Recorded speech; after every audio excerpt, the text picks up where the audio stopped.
It's that time of the week where Buster Olney joins us on 104.5 The Team. Thanks to Mohawk, Army, Navy, and Buster, you were at the game last night. You're currently in the Dodgers press box. You're like Carmen Sandiego, but this is what you live for this time of the year, isn't it? This is great for you, isn't it? Oh, yeah. Now, I'm not going to lie to tell you that I wasn't, sort of grinding away after 3 hours of sleep and then getting up and getting on a plane to come out to L.A., but absolutely. I mean, this is the time of year you're excited about, and you get to see cool things like we saw. I know it was a blowout, but it was really amazing to watch Madison Bumgarner pitch the way that he did, and then the night before that incredible Kansas City game. Yeah, talk about Bumgarner last night, Buster, and just his dominant performance. It was really interesting because, the Giants have had so much go wrong for them down the stretch. They lose the division to the Dodgers. They lose Angel Pagan, their leadoff hitter. But in being around that team, a couple things. Last week when they were playing the Dodgers, they were in the eighth inning of a game, and they were trailing 3-2, and they were facing Zach Greinke, and Bruce Bochy went over to take Bumgarner out of the game to tell him he was going to pinch hit for him.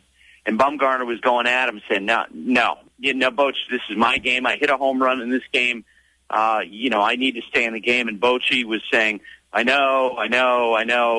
And Bumgarner, who grew up in North Carolina, he's got that classic draw, looks at him and said, you ain't talking to me like you know. And then Bochy heard that and said, you know what, go ahead and hit. That's Madison Bumgarner. Jake Peavy said he's very unaffected. And so he just went out last night, 40,000 screaming fans, biggest crowd in the history of Pittsburgh. So what? I'll just go out, and he was great and absolutely dominated. Well, Buster, it is an even year. 2010, 2012, San Francisco wins. It's 2014. Did we just pencil the Giants in with their pennant? Is it done?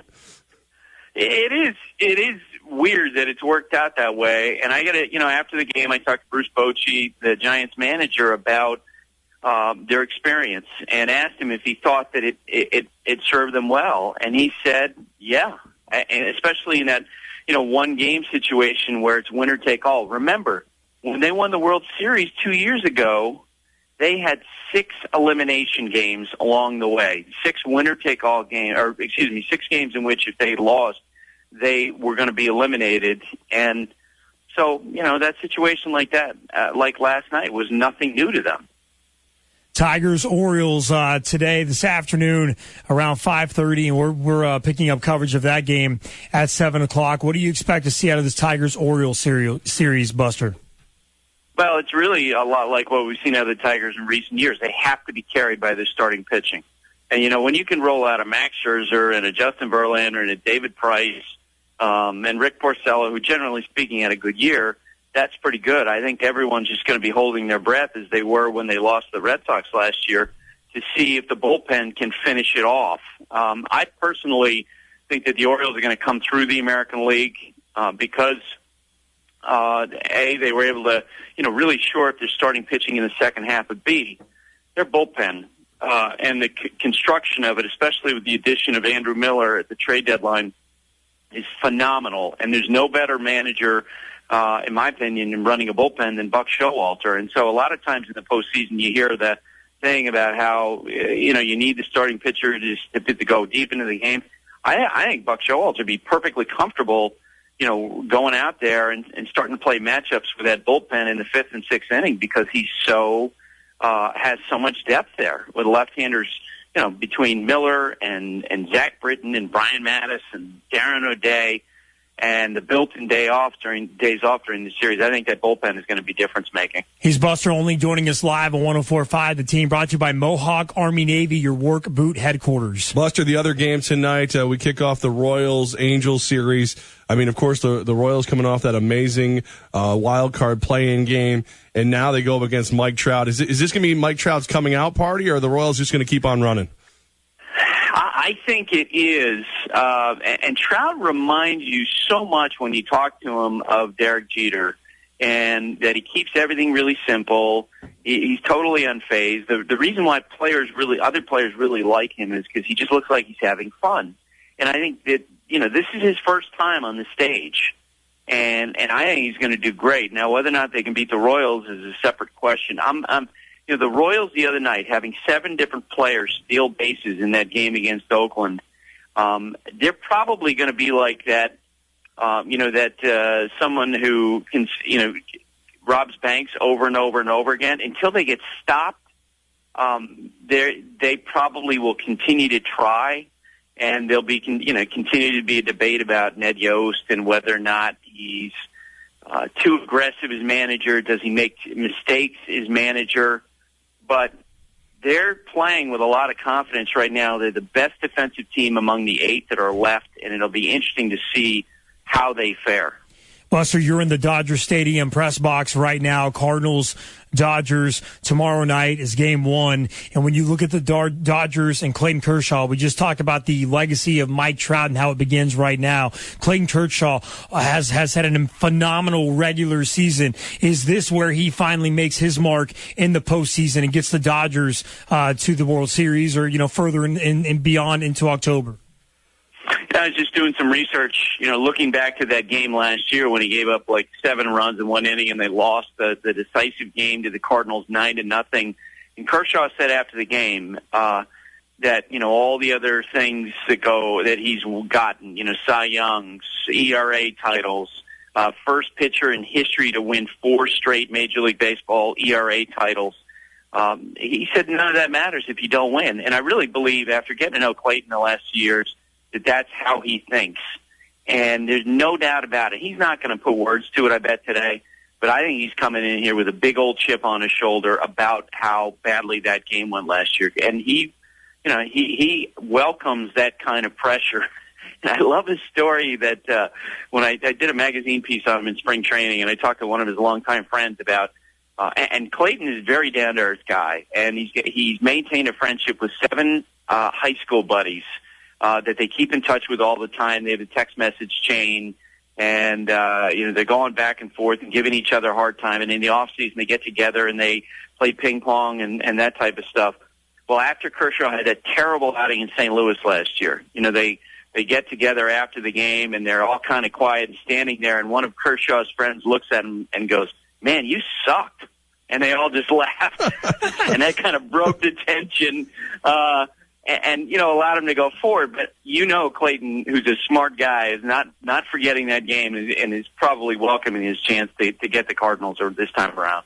Buster, this year, I've seen a bunch of people waxing nostalgic about the Expos. Now the modern incarnation, the Washington Nationals, they're looking really strong as they play home to the Giants. What's this series going to look like? I know I joked that it's an even year, so the Giants win it all, but can they even get past the Nationals? It's going to be an interesting series because first, there's no question among all the teams in baseball as we finished the regular season that the Nationals were the best team on paper. They got Rafael Soriano out of the closer role. Drew Storen's been phenomenal. Steven Strasburg is throwing the best baseball he has really since his rookie year as he finished up. And Jordan Zimmerman couldn't have finished up any better throwing a no-hitter. They got their lineup back together. Ryan Zimmerman is probably going to come off the bench. And so there's no doubt that if you just look at pure strengths and weaknesses, that the Nationals are not only the best team in the series, but the best team still standing in baseball and should be the World Series favorites. However, I can tell you this because I've had conversations with Giant players the last few days when I was around that team. They have confidence about facing the Nationals because the Nationals, Strasburg hasn't pitched in a postseason game yet, infamously. And when he takes the ball in Game 1, that's going to be an extra set of pressure. And there is a perception about Strasburg that when pushed, he has a hard time with adversity. I think there are other parts of that team that the Giants feel like they can exploit.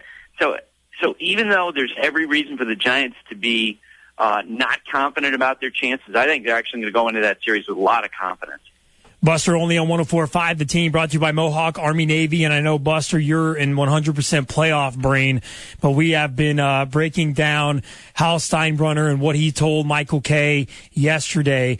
And in regards to Joe Girardi's closed-door meeting, and Hal Steinbrenner defended it and said, look, if guys are out of shape, they need to be told. The timing is being questioned here on this station by Levack and myself. If guys are out of shape, why are you telling them once you've been eliminated from the postseason? The Yankees say this is a normal conversation for a team that doesn't make the postseason. Is that accurate? Is this normal for a manager to have a meeting like this?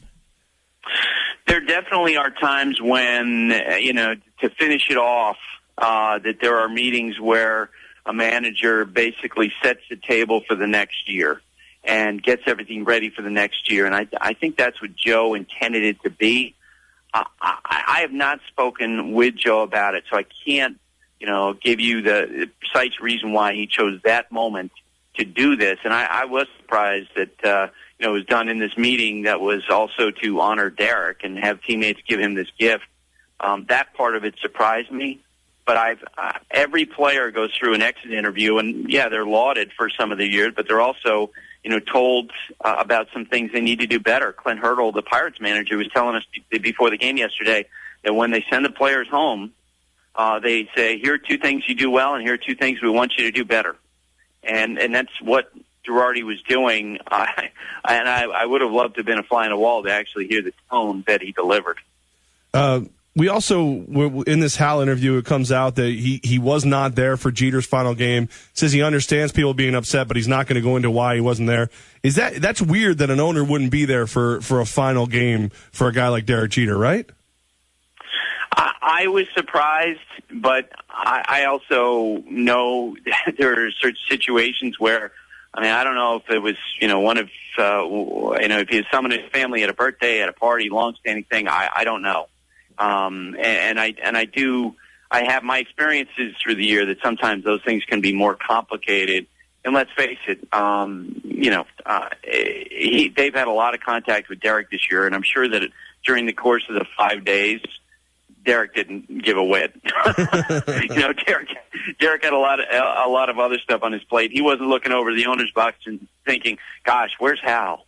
Buster Olney on 104.5, the team, your home for New York sports. Buster, when you look at the playoff picture, you're around all the teams right now. Who are you feeling? Who are you getting a good vibe from? Who would you, with your educated opinion, feel like is just clicking right now? I still like, despite the confidence of the Giants, I still like the Nationals because I think they're the most complete team left, and I like the Orioles. And I think that, we're going to have a Beltway World Series. I think those 2 teams are going to come through. And what a fascinating World Series that would be. And of course, the behind-the-scenes situation that casual fans aren't going to care about who are watching is that there's currently a lawsuit going on between Major League Baseball and the Orioles over the how much money the Nationals can get in TV rights. And that has been absolutely explosive behind the scenes this summer. So you can bet there'll be people in Major League Baseball probably rooting for the Nationals to prevail in that situation. Good stuff. Buster Olney on 104.5 The Team, brought to you by Mohawk Army Navy, your work boot headquarters. Buster, thank you so much for taking the time to call us, man. Really appreciate it. And safe travels. We know you're all over the place, and we'll be watching for you. Thanks, guys. Good to talk with you.